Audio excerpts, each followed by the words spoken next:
O Hospital Psiquiátrico Santa Dolores foi inaugurado em 1922, isolado nas montanhas do interior, cercado por uma floresta densa e um silêncio que parecia eternamente em luto. Depois de quase 7 décadas em funcionamento, o lugar foi desativado abruptamente, sem qualquer aviso público. Rumores de abusos, desaparecimentos e experimentos ilegais se espalharam, mas nunca foram oficialmente confirmados. Desde então, o prédio permaneceu intocado, uma carcaça de concreto tomada pelo mato e pelo tempo. Em 2023, um grupo de 4 amigos, Rafael, Luana, Diego e Priscila, decidiu explorar o hospital para gravar um vídeo para o canal deles no YouTube, especializado em lugares abandonados e supostamente assombrados. Estavam acostumados a visitas noturnas, ambientes destruídos e até algumas manifestações estranhas, mas nada que realmente colocasse suas vidas em risco. Santa Dolores, porém, era diferente. A entrada foi feita por uma lateral onde o portão estava escancarado, como se alguém tivesse fugido às pressas e deixado tudo para trás. O ar cheirava a mofo, urina seca e abandono. Com lanternas nas mãos e câmeras presas ao corpo, eles caminharam pelos corredores enquanto o eco de seus passos fazia parecer que havia mais pessoas ali do que realmente havia. No segundo andar, encontraram o famoso quarto 103. Segundo as lendas urbanas, o quarto pertencia a uma paciente chamada Estela Goulart, internada em 1967 após um surto psicótico. Ela afirmava ver almas corroídas pela janela do quarto e que vozes diziam para ela não dormir jamais. Estela acabou morrendo ali mesmo, aparentemente por parada cardíaca, embora seu corpo tenha sido encontrado em uma posição que sugeria agonia extrema. Seu rosto foi descrito como retorcido por um pavor indescritível. O grupo entrou no quarto às 2h13 da madrugada. As paredes estavam cobertas de inscrições com os dedos, como se alguém tivesse arranhado frases sobrepostas. Não olhe para a janela, eles escalam pelas paredes, o reflexo não é seu. No canto da sala, ainda estava a cama metálica com o colchão rasgado. A janela, de vidro embaçado pelo tempo, parecia atraí-los. Foi Diego o primeiro a se aproximar da janela. Ele apontou a lanterna para fora, mas não havia nada além da escuridão. No reflexo, porém, viu algo se mover atrás de si. Quando se virou, não havia ninguém. "Vocês estão vendo isso?" perguntou, trêmulo. "O quê?" Luana se aproximou. "Tinha alguém aqui comigo, mas só apareceu no vidro." Priscila, sempre mais cética, começou a rir. Mas quando olhou para o vidro, seu rosto perdeu toda a cor. No reflexo, viu Luana, só que de cabeça virada completamente para trás, com um sorriso aberto até as orelhas. Ela se virou imediatamente, mas Luana estava normal. "Gente, a gente precisa sair daqui agora." Foi nesse instante que ouviram uma batida seca no vidro da janela. Algo do lado de fora batia com força rítmica, como se pedisse para entrar. Mas estávamos no segundo andar. Nada poderia estar ali. A porta se fechou sozinha. As lanternas começaram a piscar. Rafael tentou abrir a porta, mas a maçaneta queimava sua mão. Eles ficaram presos. Do lado de fora da janela, algo começou a surgir do nevoeiro da madrugada. Um rosto, flutuando no escuro, sorria com dentes muito mais afiados do que humanos. Os olhos eram fundos e escorridos, como se tivessem sido derretidos. O vidro começou a rachar. Luana começou a murmurar frases sem sentido, como se estivesse em transe. Seus olhos viraram completamente brancos. Ela dizia: "Estela não quer mais ficar sozinha. Agora somos dela. Somos dela." Rafael foi o primeiro a tentar quebrar a janela para escapar, mas quando fez, o que viu não foi o pátio do hospital, e sim um reflexo distorcido dele mesmo, morto, pendurado no teto do quarto. Desesperados, começaram a bater contra as paredes. Mas o hospital parecia ter mudado. O quarto não era mais o mesmo. As inscrições nas paredes começaram a se mover como se tivessem vida própria. Vozes começaram a sussurrar em seus ouvidos. Cada um ouvia algo diferente. O choro de uma criança, a respiração pesada de alguém ao lado, o grito da própria mãe chamando por ajuda. A porta finalmente se abriu. Eles correram pelos corredores que agora pareciam infinitos. O hospital se transformava a cada curva. As luzes das lanternas só iluminavam um palmo à frente. Priscila tropeçou em algo. O corpo de um enfermeiro apodrecido, olhos abertos fixos no teto. Quando finalmente saíram, o céu já clareava. Mas algo havia mudado. Luana nunca mais falou. Diego não conseguia dormir sem gritar. Rafael apagou todo o conteúdo do canal e desapareceu. Priscila tentou contar a história, mas ninguém acreditou. Até receber uma mensagem anônima, com um vídeo. Era o reflexo da janela do quarto 103. No vidro, via-se ela mesma, ainda dentro do quarto, olhando para fora, presa, com o rosto paralisado de medo. Como se nunca tivesse saído de lá.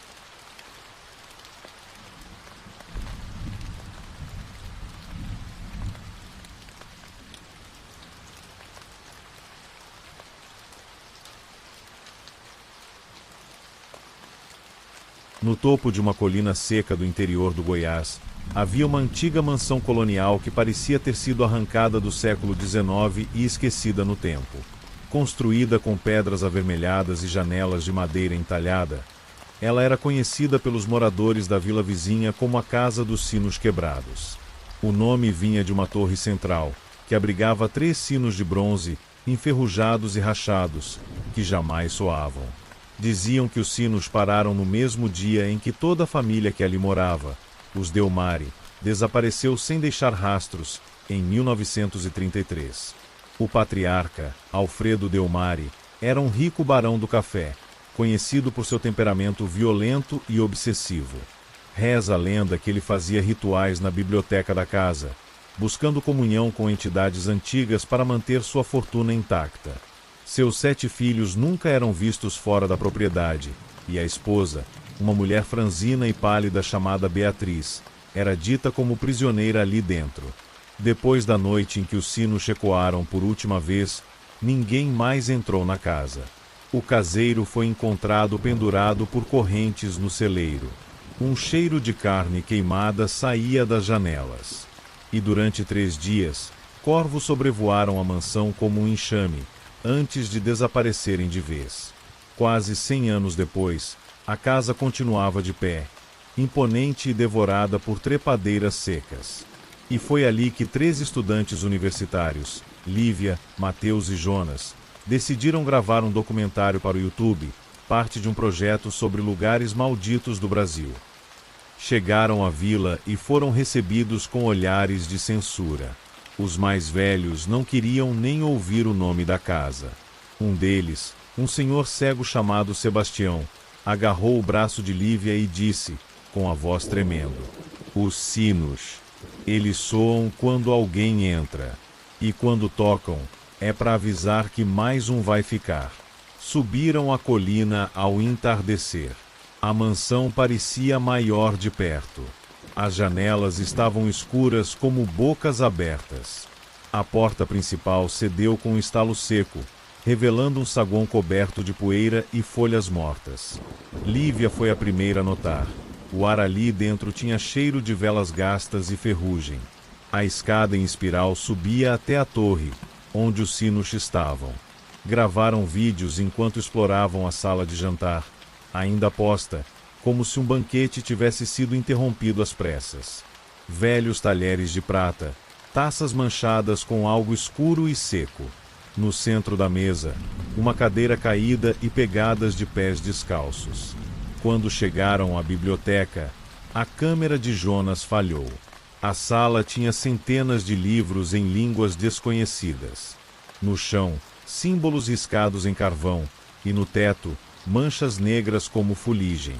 Mateus, curioso, Encontrou um diário trancado em um baú. Arrombaram a tampa e leram em voz alta: "A carne é a chave. O sangue, o contrato. Os sinos chamam, os vivos respondem. Cada um que entra, torna-se som." Lá fora, os sinos, que não tocavam há quase 100 anos, ecoaram 3 vezes. Dom, dom, dom. O barulho foi tão alto que o vidro das janelas trincou.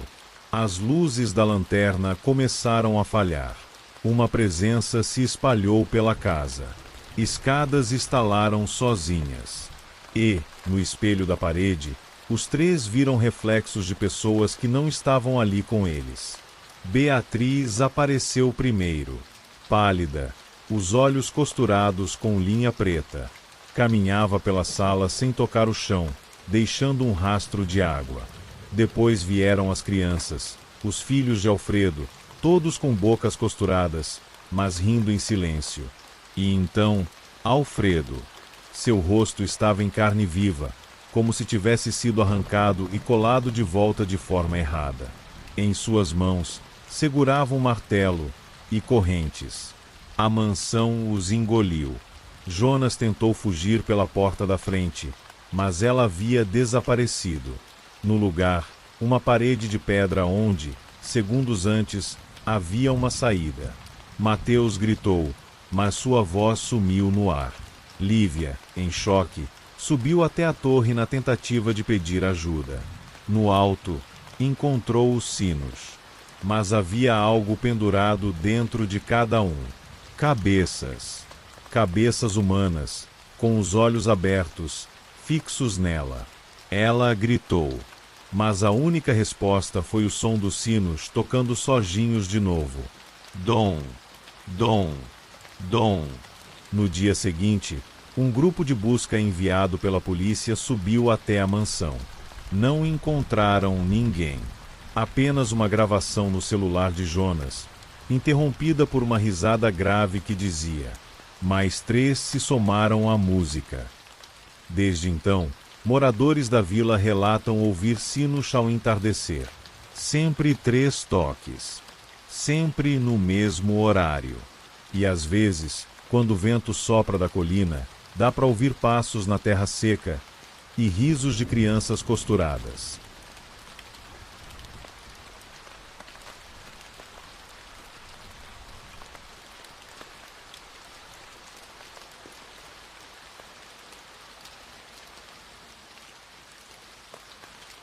A antiga estação ferroviária de Santa Olívia foi desativada em 1974, após o descarrilamento do trem de carga 406, que caiu em uma ribanceira próxima, matando 27 pessoas, entre elas, 3 funcionários e um grupo de passageiros clandestinos que nunca deveriam estar a bordo. Desde então, a estação caiu no esquecimento. O mato cresceu ao redor dos trilhos, os bancos apodreceram, e o relógio acima da bilheteria ficou congelado em um único horário, 3h17. Por anos, ninguém ousava se aproximar do local. Ouvia-se histórias de que, nas madrugadas silenciosas, uma locomotiva fantasma surgia na neblina, apitando longe, mas sem jamais chegar. E que, se alguém permanecesse na plataforma 6 após as 3 da manhã, poderia ver, ou pior, ser visto, por passageiros que não eram mais deste mundo. Jonas, um ex-fotógrafo de jornal, soube dessa lenda por acaso, em um boteco da cidade. Fascinado pelo tema e com uma paixão antiga por ferrovias, decidiu visitar o lugar e registrar imagens para um projeto pessoal sobre lugares onde o tempo parou. Chegou por volta da meia-noite, com sua câmera e uma lanterna forte. O nevoeiro era espesso e o ar, imóvel. O silêncio da estação parecia absoluto, mas, conforme ele passou pelo portão enferrujado e pisou nos primeiros degraus da plataforma, sentiu um calafrio subir pela espinha, como se algo invisível o estivesse observando. Os trilhos estavam cobertos de folhas secas, mas havia marcas de passos recentes no cascalho, pequenos, descalços, como os de uma criança. Ele começou a tirar fotos. Primeiro da entrada, depois do relógio parado, e em seguida, das placas apagadas das plataformas. Quando apontou a câmera para a plataforma 6, viu algo no visor que o fez parar. Havia um homem parado lá. Usava terno antigo, chapéu, mas sem rosto. Apenas uma pele lisa, esticada sobre onde deveria haver olhos e boca. Quando Jonas abaixou a câmera para olhar diretamente, não havia ninguém. Mas ao levantar o visor de novo, a figura estava mais próxima. E atrás dela, outros começaram a aparecer. Mulheres com véus pretos, crianças de mãos dadas, um velho com a cabeça inclinada para trás, como se tivesse o pescoço quebrado. Desesperado, Jonas desligou a câmera. Mas então ouviu um som baixo, como ferro sobre ferro, vindo ao longe. Um trem. O som se aproximava. Era impossível. Nenhuma linha passava ali há mais de 40 anos. Mesmo assim, os trilhos começaram a vibrar. E das sombras do túnel ao sul, emergiu uma locomotiva enferrujada, arrastando vagões quebrados, soltando fumaça negra e um apito grave que fazia o coração doer. O trem parou exatamente na plataforma 6. As portas se abriram. Lá dentro, os assentos estavam ocupados por passageiros sem rosto, sem olhos, sem identidade. Todos encaravam Jonas, que recuou devagar, mas sentiu algo puxar seu braço. Uma criança, pálida, com os olhos completamente negros, segurava seu pulso com força. Perdeu o horário, sussurrou ela. Jonas tentou correr, mas seus pés não obedeciam. Ele era arrastado pela própria sombra, como se estivesse afundando no concreto. Gritava, mas nenhum som saía. E quando caiu de joelhos, viu seu reflexo no vidro de um dos vagões. Ele já estava sentado lá dentro, olhando para si mesmo do lado de fora. A criança puxou mais uma vez. Tudo escureceu. Pela manhã, trabalhadores da prefeitura encontraram a câmera dele caída nos trilhos, ainda gravando. Nas imagens, havia apenas névoa e um som ao fundo, o apito grave de um trem, seguido da voz de Jonas dizendo: "Eu vou descer na próxima parada." Desde então, mais pessoas desapareceram na estação, principalmente curiosos e caçadores de lendas urbanas. A prefeitura instalou cercas de arame farpado ao redor do lugar, mas ninguém sabe ao certo quantas vítimas o trem fantasma já levou. O relógio, no entanto, continua parado, sempre marcando 3h17. E todos os dias, à mesma hora, o som do apito ressoa pela cidade, mesmo que nenhum trilho leve mais até lá.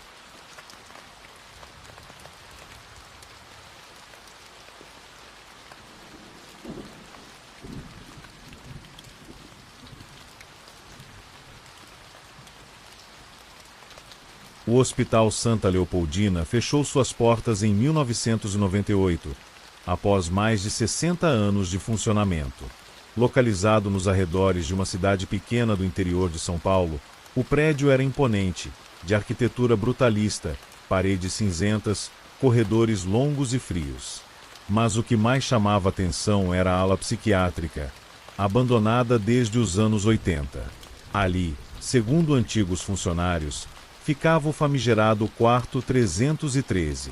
Durante os anos de funcionamento, pacientes e funcionários relataram fenômenos estranhos naquela ala. Gritos durante a madrugada, ruídos de correntes e até aparições de uma mulher de branco, sempre de costas, imóvel no final do corredor. Mas o quarto 313 era o pior de todos. Pacientes que dormiam lá, quando saíam, saíam diferentes, quando saíam. Muitos não saíram. Após o fechamento do hospital, o prédio foi deixado ao tempo, tornando-se ponto de curiosidade para exploradores urbanos e caçadores de lendas. E foi justamente esse interesse que levou um grupo de 4 amigos, Daniel, Camila, Lucas e Beatriz, a entrar no hospital numa noite chuvosa, com lanternas e câmeras nas mãos. Eles tinham ouvido falar do quarto 313 em um fórum da Deep Web, onde uma enfermeira aposentada afirmava que o local havia sido lacrado depois que um paciente matou outro durante uma sessão de isolamento, dizendo que uma voz do espelho o mandara fazer isso. Ainda segundo o relato, esse paciente morreu horas depois, com o corpo virado de costas e todos os ossos do peito esmagados, sem nenhum sinal de agressão externa. O grupo entrou por uma janela quebrada no térreo, guiados apenas pelas lanternas. O hospital parecia congelado no tempo.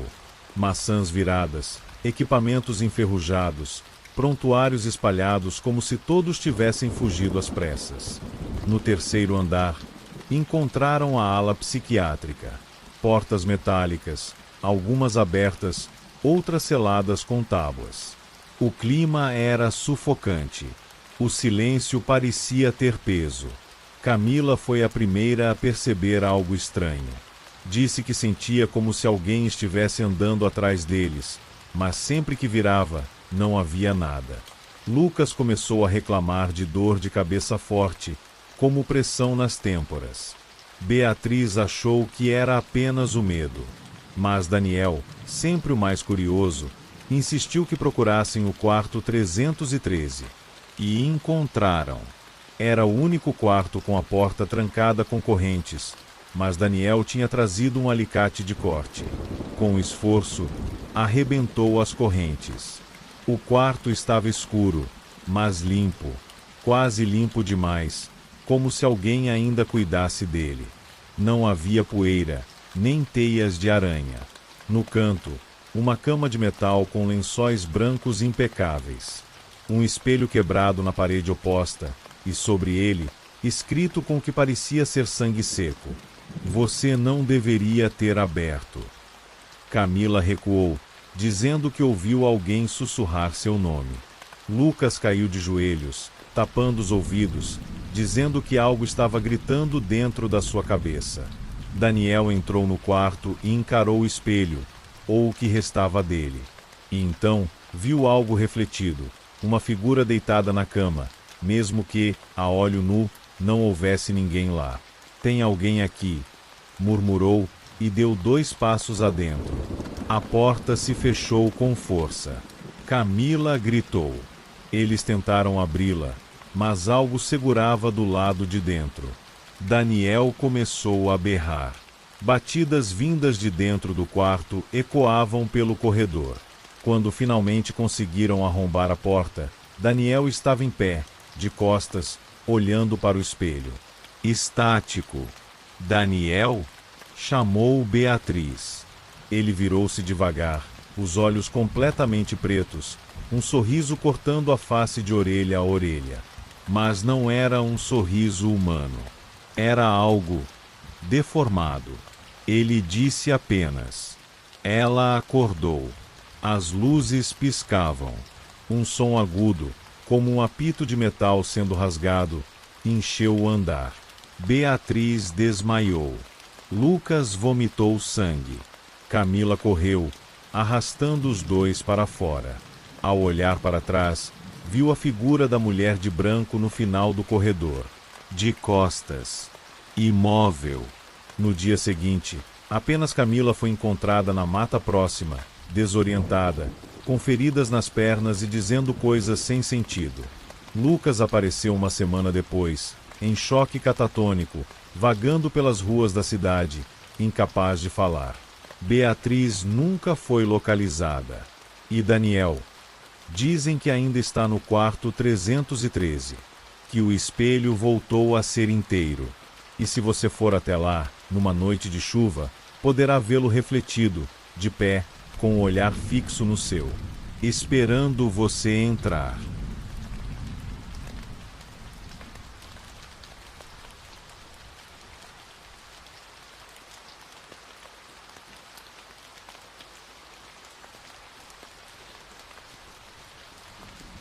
No alto de uma serra esquecida do sul de Minas, isolado entre árvores densas e nuvens baixas, ficava o internato São Jerônimo, fundado em 1922 por padres beneditinos. Durante quase meio século, o lugar abrigou meninos de famílias ricas, enviados ali por disciplina ou conveniência. Mas havia rumores, antigos, persistentes, de que nem todos os alunos que entravam no internato voltavam para casa. Em 1966, Um menino de 12 anos chamado Elias desapareceu do dormitório 9 durante a madrugada. Não houve sinais de fuga ou violência. A cama estava arrumada, as roupas dobradas, e o livro que ele lia antes de dormir aberto na mesma página. Na parede ao lado da cama, alguém havia escrito com carvão. Ele escutou o sussurro. Após o incidente, o dormitório foi trancado e selado. Nunca mais foi usado. Poucos anos depois, o internato fechou as portas sem dar muitas explicações. Desde então, a estrutura de pedra e madeira ficou à mercê do tempo, perdida entre árvores que pareciam se inclinar em direção ao prédio, como se quisessem escondê-lo do mundo. Décadas depois, em 2018, Clara, uma jornalista investigativa apaixonada por lendas locais, decidiu visitar o antigo internato para gravar uma reportagem sobre lugares amaldiçoados do Brasil. Levou consigo um gravador de áudio, uma lanterna e um diário de campo. Sabia da história de Elias. Queria ir direto ao ponto, o dormitório 9. Conseguiu entrar pela lateral do prédio, onde janelas quebradas facilitavam a invasão. O cheiro era de mofo, madeira podre e umidade. Mesmo assim, o lugar mantinha uma espécie de ordem estranha. As carteiras ainda estavam nos lugares, o sino da capela pendia enferrujado, e os crucifixos nos corredores pareciam observá-la com julgamento. Subiu até o segundo andar, onde ficavam os dormitórios. O número 9 era o último da ala leste. A porta estava trancada com correntes, mas as dobradiças haviam cedido. Clara forçou a entrada. O ar ali dentro era diferente. Frio. Pesado. As camas de ferro estavam todas feitas, exceto uma, a de Elias, no canto. Nela, ainda havia um livro aberto, Contos para não dormir. A página marcada falava de um espírito que se alimentava de crianças que ouviam sua voz durante a noite. Ela ligou o gravador. Fez perguntas. Perguntou sobre Elias, sobre os padres, sobre o tal sussurro. Silêncio. Até que, após o minuto 7 da gravação, ouviu-se algo. Um leve chiado e uma voz fraca, quase imperceptível, sussurrando. Clara. Assustada, ela desligou o aparelho. Mas então, a cama começou a render sozinha. As luzes da lanterna falharam. E a porta que ela havia arrombado agora estava completamente intacta, como se jamais tivesse sido aberta. Ela correu, mas o corredor não levava mais à escada. Era como se os andares tivessem mudado de lugar. As janelas estavam cobertas por tábuas que não estavam ali antes. Vozes de crianças começaram a surgir ao longe, chorando e depois rindo. Rindo cada vez mais alto. Entrou em outra sala para se esconder e encontrou um armário antigo. Ao abrir, dezenas de fardas estavam penduradas, todas com etiquetas com nomes diferentes. Mas em uma delas estava escrito: Clara de Souza. Ela caiu de joelhos, tremendo, e, pela primeira vez, viu seu reflexo no vidro de uma janela quebrada. Mas algo estava errado. Seus olhos estavam negros. Sua boca não se movia. E atrás dela, uma sombra alta, fina e sem rosto se erguia, com a cabeça inclinada em sua direção. A figura tocou seu ombro. O frio foi insuportável. Então ouviu de novo. Você escutou. Clara nunca foi encontrada. Apenas seu gravador foi achado na entrada do internato semanas depois. A gravação durava 19 minutos. No último minuto, ouvia-se uma canção de ninar antiga, cantada por várias vozes infantis, seguida por uma risada estridente, e então, o som de uma porta se fechando com violência. O internato continua lá, abandonado. Mas moradores da vila mais próxima dizem que, durante algumas madrugadas, é possível ver uma lanterna acesa no segundo andar. E se você ficar em silêncio absoluto perto do portão principal, poderá ouvir alguém sussurrando: o seu nome.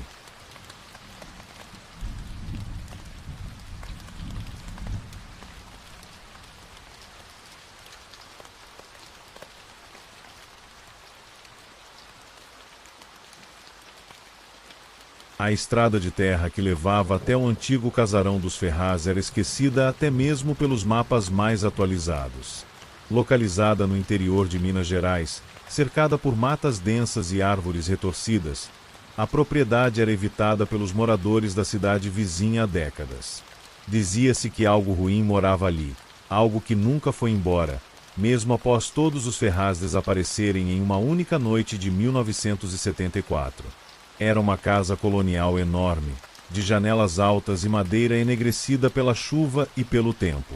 Diziam que ouvia-se vozes dentro dela, mesmo vazia, que seus corredores eram longos demais para o tamanho real da casa, e que quem entrava, às vezes não saía.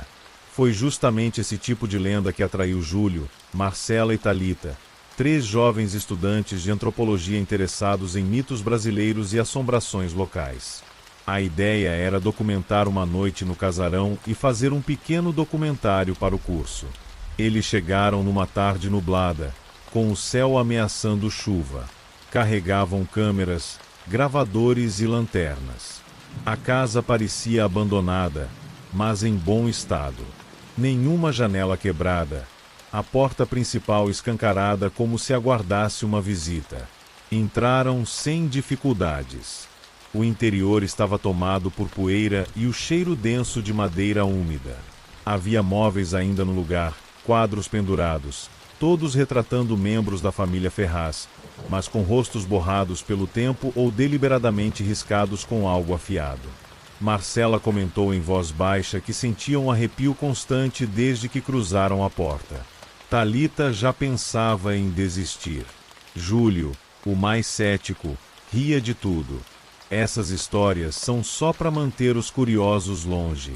Isso aqui é só uma casa velha, disse ele, acendendo uma vela sobre uma mesa coberta de jornais antigos. Naquela noite, começaram as gravações. Subiram ao 2º andar, exploraram o sótão, encontraram um antigo diário em uma gaveta. Era de Beatriz Ferraz, filha mais velha da família. Nele, as últimas páginas falavam de vozes dentro das paredes, de pessoas que andavam pelo corredor mesmo com todas as portas trancadas, e da presença no espelho do corredor, uma figura que imitava seus movimentos com um pequeno atraso, como se não fosse um reflexo, mas algo que fingia ser um. À meia-noite, tudo mudou. As lanternas começaram a falhar.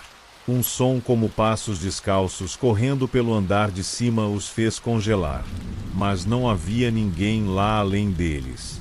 O gravador de Júlio começou a captar sussurros, ainda que ninguém estivesse falando. Quando voltaram ao salão principal, a porta estava fechada. Tentaram abrir, trancada por dentro. As janelas também. O casarão parecia tê-los engolido. Marcela foi a primeira a ver a mulher. Na escada, uma figura feminina de vestido branco antigo, pele acinzentada e olhos completamente pretos. Ela apenas olhava. Quando Marcela piscou, a figura estava mais perto. Outro piscar, mais próxima. Na terceira vez, desapareceu. Thalita começou a chorar. Dizia estar ouvindo a voz da própria mãe chamando seu nome lá de fora. Mas estavam no meio do nada, sem sinal, sem estrada visível. Isso não está acontecendo, disse Júlio, tentando racionalizar.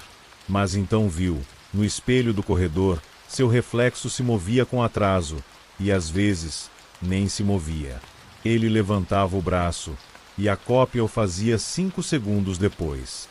Às vezes, não fazia. Às vezes, apenas o encarava. As luzes da casa começaram a acender e apagar sozinhas. Marcela sumiu sem que percebessem. Ouviram um grito abafado vindo de dentro das paredes. Quando seguiram o som, encontraram um alçapão que levava ao porão. Lá embaixo, estava ela, em posição fetal, os olhos abertos e estáticos. Ela repetia: ela quer brincar. Ela quer brincar. Ela quer brincar.